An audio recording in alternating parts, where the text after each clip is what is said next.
नमस्कार दोस्तों। पहले तो जय हिंद। आज कोई वीडियो या कोई व्लॉग नहीं आ रहा है। आज बहुत ही ब्लैक डे जिसको कह सकते हैं हम, हुआ है चीज़ें।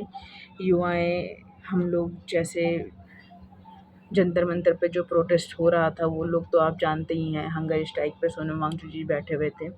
आज 20 जुलाई को संसद मार्च निकाला गया था, क्योंकि सरकार की तरफ से कोई सुनवाई नहीं हो रही थी, कोई भी प्रतिक्रिया नहीं हो रही थी।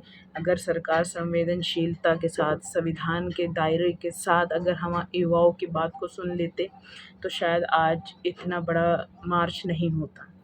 और इस मार्च में बलपूर्वक चीज़ें हुई हैं, उन पे लाठीचार्ज हुए हैं, बहुत सारी चीज़ें हुई हैं। अगर जो चीज़ नहीं होनी चाहिए थी, एक लोकतंत्र देश में अगर एक युवा अपनी बात को कहने के लिए लाठी खा रहा है, तो फिर लोकतंत्र का तो कोई मुद्दा ही नहीं रह गया है। लोकतंत्र तो सिर्फ नाम का है। अगर लोगों के द्वारा चुनी गई सरकार लोगों की ही नहीं सुन रही है, तो फिर बहुत ही शर्मनाक वाली चीज़ें हैं। ये घटना सभी लोगों को चिंतित कर चुकी है।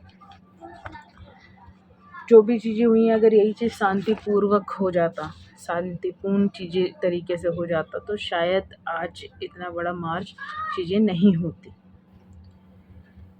क्योंकि अगर शांतिपूर्ण, अगर संवैधानिक तरीके से सरकार पहले ही सुन लेती हम लोगों की बात या चीज़ों की बात, तो शायद आज भी चीज़ें नहीं होती।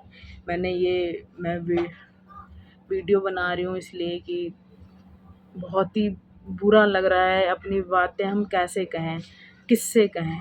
तो एक वीडियो के माध्यम से मैं लोगों तक अपनी बातें पहुँचाना चाहती हूँ कि जो भी हुआ है सही नहीं हुआ है, और अभी कुछ चीज़ों का हल नहीं निकला है।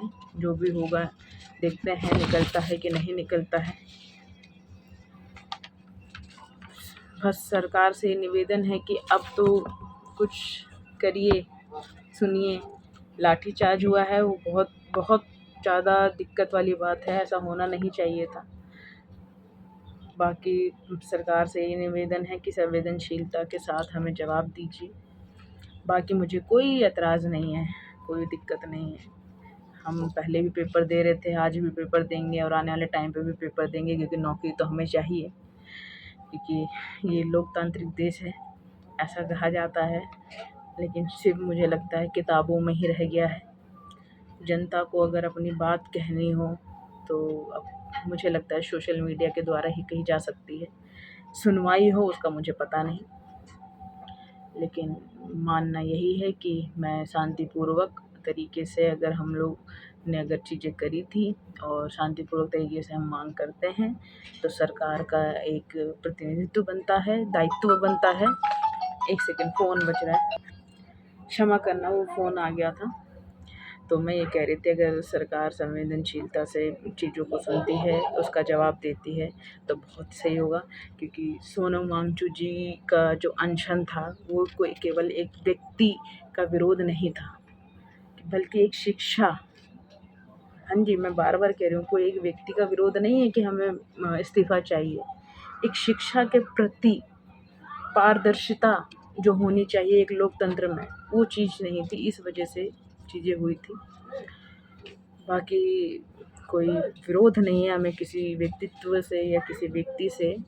बस ये है कि हमारी चीज़ों पर निरपेक्ष पारदर्शिता होनी चाहिए। एग्ज़ाम जो हमारा पेपर होता है, उसमें पारदर्शिता होनी चाहिए, ता ताकि लोगों को विश्वास हो सके कि हाँ, जिस चीज़ के लिए हम तैयारी कर रहे हैं, हम इतना समय मतलब बिता रहे हैं, अपनी उम्र यहाँ पे गँवा रहे हैं, तो हमें कुछ तो मतलब उसका विश्वास होनी चाहिए सरकार पे कि हाँ, सरकार हमारे लिए सही कर रही है। और हम अगर अपना समय यहाँ पे व्यर्थ कर रहे हैं और अपना उम्र यहाँ पे निकाल रहे हैं, तो हमें विश्वास होना चाहिए कि सरकार हमारे विषय में सोच रही है और हम चीज़ें कर रहे हैं। बाकी तो और कोई दिक्कत नहीं है, कोई चीज़ें नहीं हैं। बस हाँ, जो भी आज हुआ वो नहीं होना चाहिए था, और बस चीज़ें हैं कि जो भी हुआ गलत हुआ। बस यही निवेदन है कि जल्द से जल्द चीज़ों को सुनी जाए।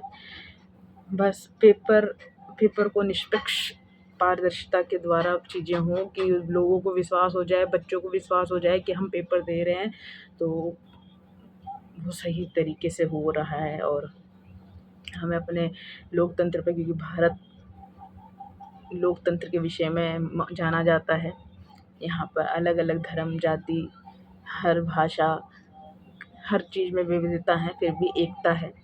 तो उस एकता को बनाए रखने के लिए आज जो भी चीज़ें हुई हैं इसमें भी एकता ही दिखी है, कोई विविधता नहीं थी। तो एकता के साथ हमने यहाँ पे समर्थन किया, चीज़ें करी। बस अब सरकार से भी ये निवेदन है कि वो भी एकता दिखाएँ, हम लोगों के साथ जुड़ें और जल्द से जल्द चीज़ों को सॉल्व करें। हाथ जोड़ के बस निवेदन है। और सब जो भी वहाँ पे हमारे भाई बहन वहाँ पे थे, उन्होंने समर्थन किया, उनको बहुत बहुत दिल से धन्यवाद। और आगे भी हम समर्थन करेंगे सच्चाई के लिए। हम किसी पार्टी से नहीं विरोध है, ना किसी व्यक्ति से विरोध है, बस हम सच्चाई के लिए मतलब जानना चाहते हैं और उन्हीं के साथ हैं। तो बस ये निवेदन है, बाकी मिलते हैं नेक्स्ट वीडियो में। और मेरी बात कोई बुरी लगी हो तो उसके लिए क्षमा। तो धन्यवाद। जय हिंद, जय भीम।